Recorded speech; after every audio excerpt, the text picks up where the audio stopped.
This week in podcast that we're not doing this week. Jesus doesn't think you're a freak, or if he does, he thinks you're a freak in a good way. Trust me, you two, I know what normal talk is. We live in a scary world.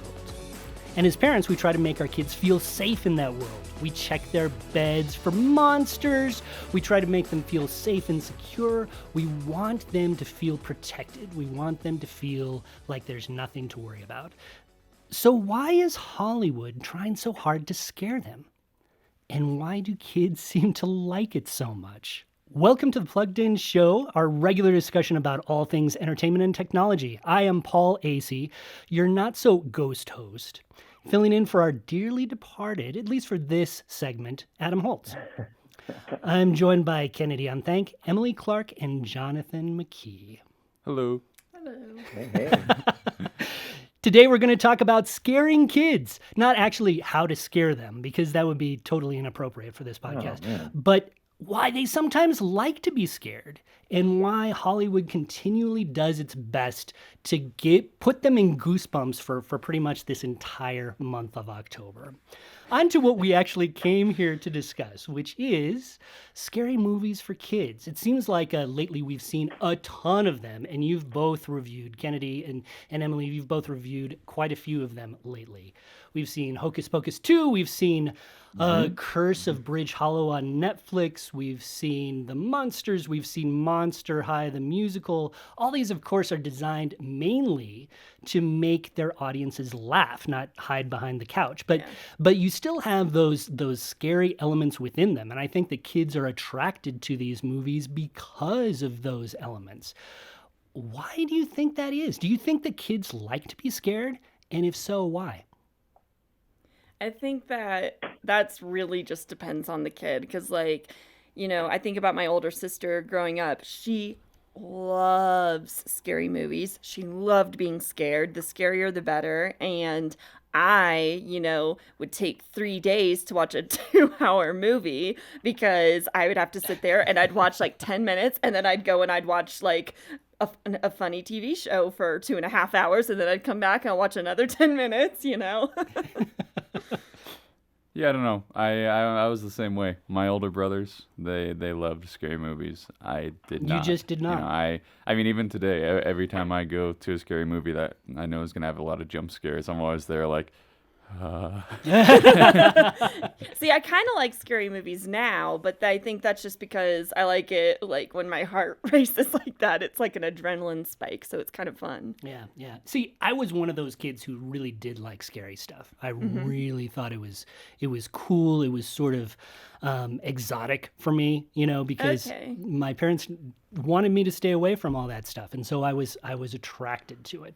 So it was a rebellion thing. Well, it might have been partially rebellion, right? Because you feel like those scary movies are things that your parents might not want you to watch, and so it makes it all the more appealing to watch.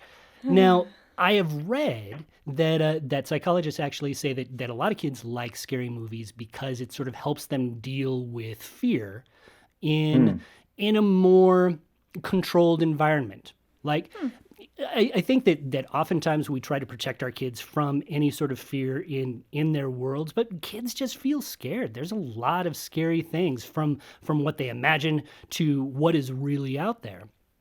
And so some psychologists say that when you give your kids sort of this forum where you can actually deal with some of these fears in a more controlled environment, it sort of empowers the kids. It's a control factor for the kids, which I found interesting. I'm not completely sure whether I buy it completely because I also know that some of the stuff that I watched as a little kid, it really bothered me. Like you had nightmares. Yeah. Yeah, I think that's also maybe where you have to draw a line as a parent is, is this helping my kid process their real life fears or is this just giving them nightmares? Yeah. Is this just terrorizing them? Yeah. And I think as a parent, sometimes we have to think of, there's things that our kids have an interest in, and then we think, oh, how do we navigate this thing that they're interested in? But then sometimes as parents, I think we got to be careful what we introduce to them, right? Because we're sitting there thinking, oh, this is fun, and maybe we don't think through the ramifications of that this is going to scare the pants off our kids, and we should probably think through that. I think that if your kid likes being scared. I mean, I grew up personally liking ghost stories, and we would go camping all the time as a family. And I have really fond memories of my dad telling these scary stories, and they weren't really actually ghost stories. It's funny that we call them that. It was always like he had this one story called Thump Oh, Slush, yes. and he would tell Thump Slush, and it was like this sound, and he never even found out what it was, because just at the end of the story he goes, ah! And everybody jumps and throws their marshmallows and stuff, and every year we'd be like, tell Thump Slush, and we would know it's coming and everything, but there was something about, we loved, doing that. And in the same way, we played this game in the house called Gorilla, which was basically hide and seek, but my dad was a gorilla, and he would hide, and we had to find him, and we knew as soon as we found him, he would jump out and go like this, and it terrified us. I mean, we were so scared, but then we're like, again, and it's funny because my grandson now, talk about passing down, 2 years old, my wife will go around the house and she's like, I'm gonna get you, and he'll run around the corner, she's like, and then when she finally gets up to him, she'll go, yeah, like this, and he goes, ah, and then immediately his little 2-year-old voice, again. So, it's fun, and you can have fun with it. And I think if our kids are interested in some stuff like that, we can, find a movie. Like my daughter was constantly frightened of little things like that, and she was attracted to almost scary movies. And so, like I remember watching Ghost in the Darkness with her, which is about the 2 lions in Africa, true story, and it was a fun movie to watch with a kid. I didn't think it was that. I remember watching Jaws with her. Those were kind of fun experiences. It's a whole different realm when people are talking about these movies now that are about, like, possessed people and this. I mean, that's a pretty that's a whole different realm. But I mean, just kind of being scared and the jump and the scare. If your kids are interested in that, have a little fun with it. That's an interesting thing that you bring up, the occult angle, because I know that Hocus Pocus 2 had a surprising level of occult content, right? Yeah. And it's supposed to be this fun, the original is very fondly remembered by its fans. Yeah. But there was a lot to that, wasn't Well, there? if I'm being honest, like, I'm one of those people who was a fan and who, grew up on the original Hocus Pocus and remembers it fondly, but then I'm watching the sequel and I'm seeing all these occult things, and I was like, this movie is a lot more witchy than I remember. And I mean, not even than I remember. I think I wasn't reviewing it as a kid, reviewing it as an adult. I was just kind of like, oh, wow, there's a lot of problematic content here. And it's not any different from the first movie. The first movie is just as occult, in my opinion, but it was just kind of shocking to see it presented as a kid's movie, because I almost feel like the first movie was perhaps a little less kid friendly. Just some of the characters, because it gave kids nightmares. I've read stuff online. Oh yeah, and also just like, Sarah Sanderson, the youngest sister, she was a little more sexualized in the first movie than she was in this one.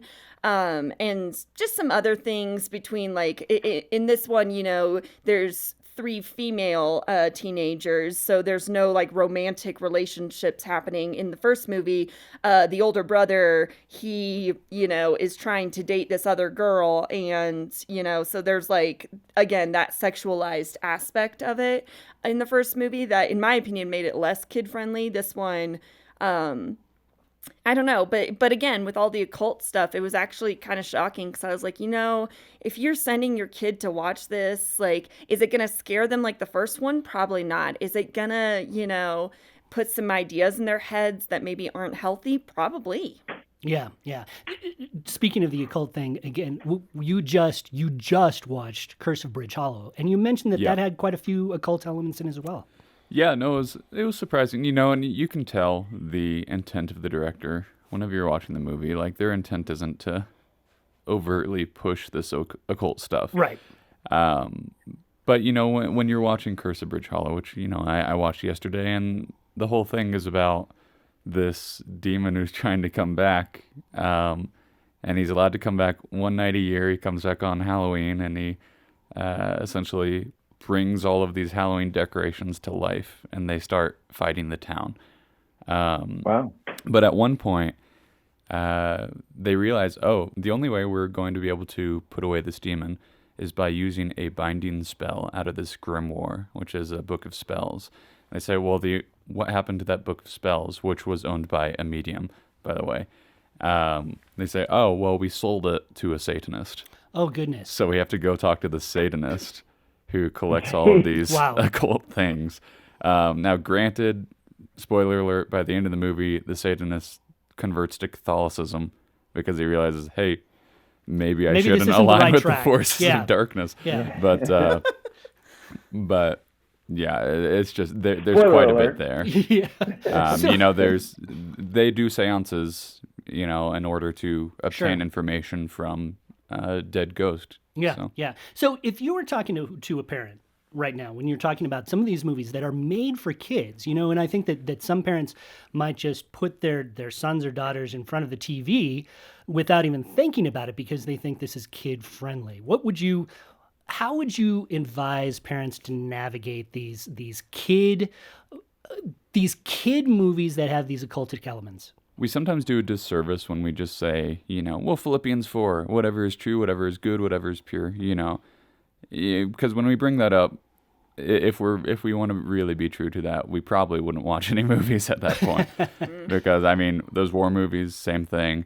Romance movies, I've got people who would say no to Harry Potter, but say yes to stuff from like Redeeming Love. There's definitely a lot of stuff in Redeeming Love that's not good and holy and pure, But when we think about that, we really have to think about, okay, well, what are we getting out of this? Is this movie causing me to stumble? That's a big thing, to think about. No, we shouldn't be watching something if it causes us to have those sinful thoughts or to stumble in any way. Same thing with if it goes against our personal conscience. Because the Bible says, hey, for you it is a sin. If you believe something is a sin and you still do it, it's in in Romans 14. If you believe that something is a sin and you continue to do it, then you are sinning against your own conscience. And finally, I think as well is, is it affecting us just in general? Like, are we able to discern whether something is good or bad in a movie? Because if we are able to discern it, then I think we can still approach it with caution. I think with the occultic stuff, it's a bit further down the line that you might want to have a heavier conversation. I'd personally avoid it because I don't like that stuff. I think there's two things that can kind of help here a little bit. And one is if our kids ever, seem interested in that or bring it up or whatever, I think one thing to do is to be sure to embrace the conversation. As a matter of fact, actually put the ball in their court. If they're like, hey, can I watch this? Say, I don't know. What do you think? How can we discern whether good things are good to watch or not? Hey, what's the Bible say about that? And when you start giving them all these questions, bring the conversation up because you want to make it safe. If it's one of those things where we just, nope, we're not because I said so, it makes it the forbidden fruit. There'll be a curiosity and they're going to see it at their friend's house.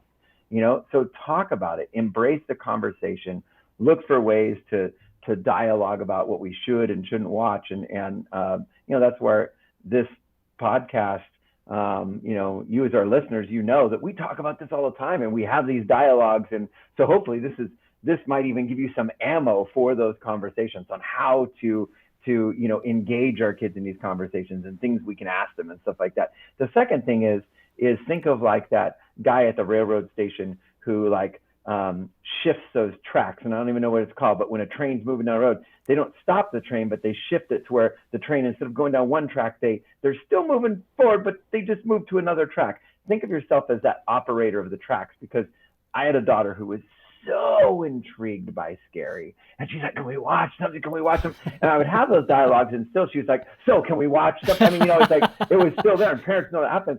And so for me, I'm like, sure. You know what movie really terrified me, and I'd be like, what? And I would divert her towards a movie with like aliens or something that was honestly, like I've talked on this show so many times, Signs, great movie that has great spiritual dialogue. I remember when we watched Super 8 when they were a little older. Super 8 is basically Stranger Things, but not as creepy. It's space alien takes over running from the alien, your Cloverfield type films, that Star Wars bar.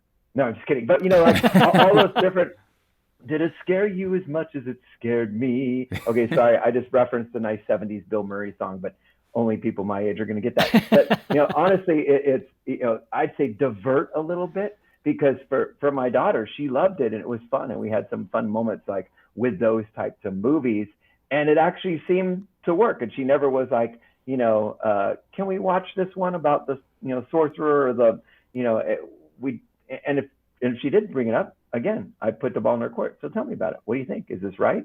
And we were able to navigate those conversations. No, I think that's actually really good, Jonathan, because like if you have your kid, and I'm going to use an example because I've reviewed it for Plugged In, but like the Conjuring movies, and all of its many spin-offs, those movies are somewhat, I don't know how true the stories are, but like they're supposed to be based on true stories, true events and everything. So it's like, if you were to tell your kid, you know what, why don't you research this and and we'll talk about this after you've done some research to see what this is about the true events that allegedly happened. Why don't you take a look at that? And sometimes your kid might wind up reading about this and then realizing, oh, this is really dark and this doesn't feel right, because if you're raising them if you're raising them in a Christian household, chances are they are going to recognize that stuff, and they might even just be like, hey, never mind, Mom and Dad, I changed my mind, it's a little too occult. Yeah, and I want to actually bring up something, because Jonathan mentioned an M. Night movie, and I want to mention another.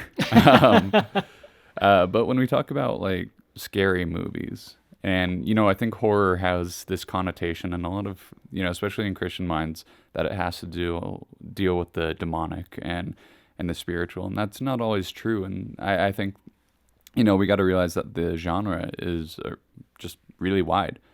And so, when I think about someone saying no to absolutely every single horror movie, I think you really miss out on some that do have some good messages that aren't really that much of a horror movie. I think about The Village, which honestly, it's more of a romance than a horror movie. And that whole movie is about, courage in the face of someone you love in danger. And it's all about sacrifice for someone else, and if you just say straight up, okay, no to anything that might potentially scare me, then I think you might miss out on a lot of really positive messages. Yeah, and M. Night is a gold mine of good, more Twilight Zone-esque kind of scary thrills without the, I guess, the occult. We got to just quickly mention the C.S. Lewis quote, because the C.S. Lewis quote, I think, is so good when it comes to being intrigued by these, films about possession and different things. He said this. He said, "There's two equal and opposite errors into which our race can fall about the devils. One is to disbelieve in their existence. The other is to believe and to feel an excessive and unhealthy interest in them." Mm-hmm. Yeah, I think that's absolutely right. And as we sort of bring this conversation to a close, I wanted to go back to something that you said, Emily, about researching. That's one of the things that the Plugged In we have heard can provide to kids as well. I know of a lot of parents who actually, their kids ask about a certain movie, a certain scary movie. They say, "Can I watch this?" And the parents will say, "Why don't you go to Plugged In, read the review, and then you tell me whether you think it's appropriate." I was going to bring that up after, so I'm glad you did.